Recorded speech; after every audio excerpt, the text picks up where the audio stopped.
Over the course of history, you can see a major change in the way that women live their lives. In the past, women were not granted the same opportunities as men were. Throughout this video, you'll see the changes in women's roles in the workplace, lifestyles, and overall society over the course of history.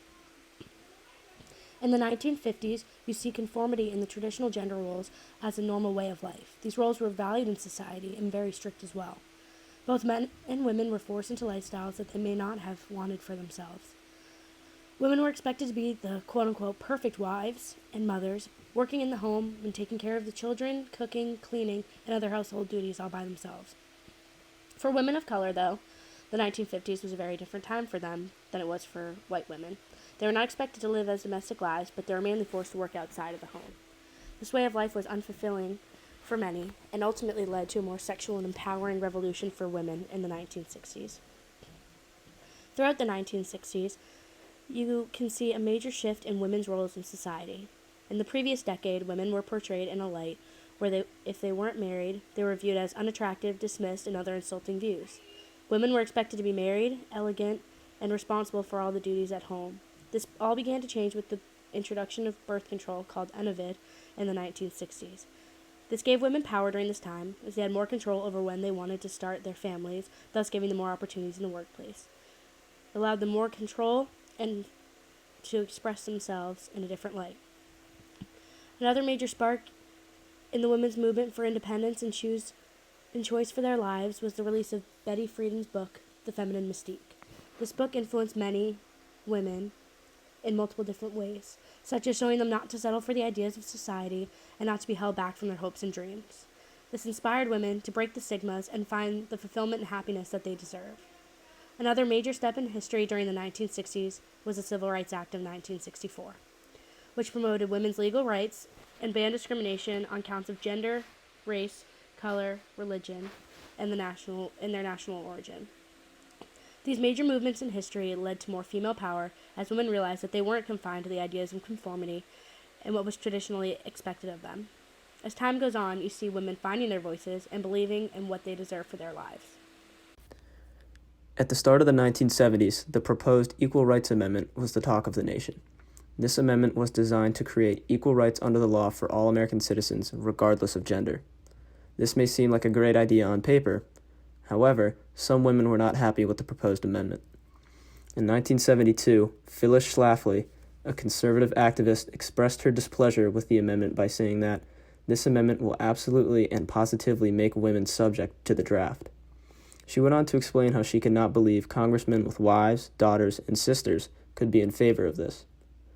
Congresswoman Margaret Heckler said in response not to worry because the amendment would take at least 2 years to go into effect, and she believed President Nixon would have ended the Vietnam War by then. Aside from the draft aspect of women's rights in the 70s, many women still saw the home as a prison for women and becoming a wife or mother as similar to becoming a slave.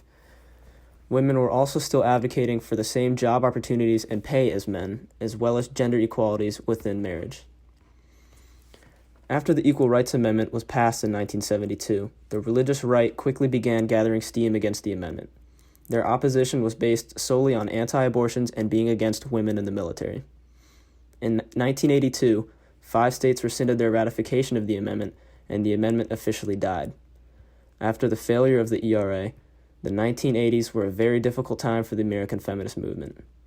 The conservative agenda of President Ronald Reagan dominated the nation, and the Supreme Court caught on with the right on social issues such as women's rights. Despite the 1980s being so rough on the American feminist movement, optimism still remained. In 1993, Rebecca Walker, a feminist African-American author, coined the term third wave feminism. This term was used to describe young feminists of the new generation to create a new inclusive world for women as they fought for equal rights.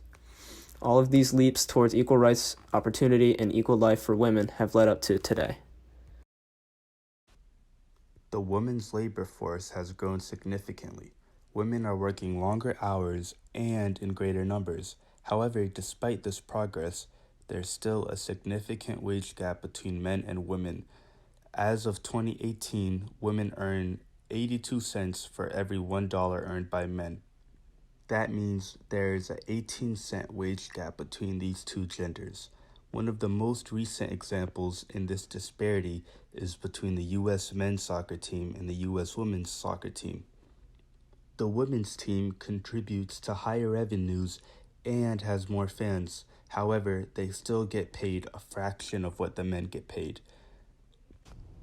Although there's still a lot more to be done when it comes to leveling the playing field and making it equal amongst all genders in the sports world, there's still great strides of progress that are happening.